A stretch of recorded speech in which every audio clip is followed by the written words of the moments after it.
Good morning. आज Sunday. Madam इथे coffee. कॉफीच्या आधी खाल्ली इडली. आम्ही खातोय युनिबिकचं बिस्किट. आज काय बनवणार जेवायला? आणि इडली आणि भाकरी. नंतर संध्याकाळी पाणीपुरी. आज मदर्स डे आहे. काय बोलायचं मदर्स डेला? तुमच्या दोघांच्या मम्मी नाही आहेत. आम्ही लोक मिस करतो. तुम्ही तुमच्या मम्मीला मदर्स डे बोला. हॅपी मदर्स डे सांगा. त्यांना काहीतरी गिफ्ट द्या. तसं मी या मॅडमला गिफ्ट दिलं. ही माझी मम्मीचा रोल करते, चांगला रोल करते. I am lucky to have this sweet mummy. Bye bye का.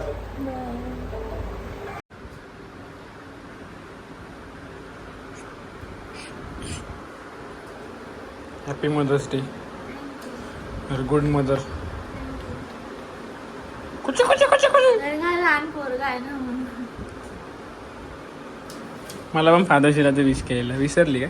मी विशेष केला फक्त. अरे का फादर्स डेला विश केलं फोन करून. ते पण विसरलेली फादर्स डे कधी आहे. मी नाही विसरलेलो. अच्छा सॉरी. या साहेबांनी हे शर्ट घेतलं होतं. कुठून घेतलं होतं साहेब? डीमार्ट मधून. आता त्याला होत नाही म्हणजे लूज होतोय. स्वतःला जाडा समजतो पण हाय नाही, म्हणजे बॉडी बिल्डर समजतो, जाडा नाही समजत. आता आम्ही ते बदलायला चाललो. आणि ह्याचं बिल नाही आमच्याकडे. बिल नाही आणलं की असे हलत होते. बिल जपून ठेवत जा डीमार्टचं, नाही तर तुम्हाला एक्सचेंज करून नाही भेटणार. असं एक एक तास इथं उभं राहायला लागेल, समजलंय. परत बिल ठेवायचं जपून. आता काढलं त्याने बिल, नेक्स्ट टाइम नाही काढणार आहे माहिती आहे. जीन्स मध्ये होता. माझ्या जीन्स मध्ये असलं तर काय आलं, तुझा शर्ट होता, तू नीट ठेवायला पाहिजे होतं. करशील परत? घेतला आम्ही एक्सचेंज करू. बिल नाही आणलं. बिल हरवलेलं मॅडमनी. मी हरवलेलं. आम्ही हरवलं. एक तर हा बोलला की ह्याला एल साईज लागतं, ह्याला एल साईज नाही झालं, लूज झालं. कपडे शिवून घेतो. मग शिवूनच घ्यायची. डिमांड मधनं कशाला घ्यायचे तुला? शर्ट घेऊन दिलं मला. आता बोलवा. पण मी तुला बोलेल तुला हवं ते घे, तू शर्ट घेतो. आता नको ठेवून या. Okay, lesson for the day. कधी पण डीमार्टचे बिल जपून ठेवा 7 दिवसांसाठी तरी. कारण की जर कपडे नाही झाले तर, नाही तर मग ते रिफंड देत नाहीत. मग तुम्हाला एक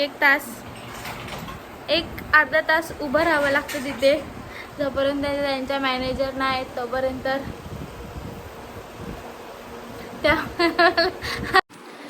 आणि आज आम्ही काहीच नाही केलं. आम्ही संडे सारखा घालवला. घरात होतो. संध्याकाळी बाहेर गेलो. नंतर त्याचं शर्ट एक्सचेंज करायला गेलो आणि बस, आणि जेवलो. तर आजसाठी एवढंच. उद्या परत भेटूया. तोपर्यंत तुम्ही हसत राहा. लाईक शेअर सबस्क्राईब करायला अजिबात विसरू नका. बाय.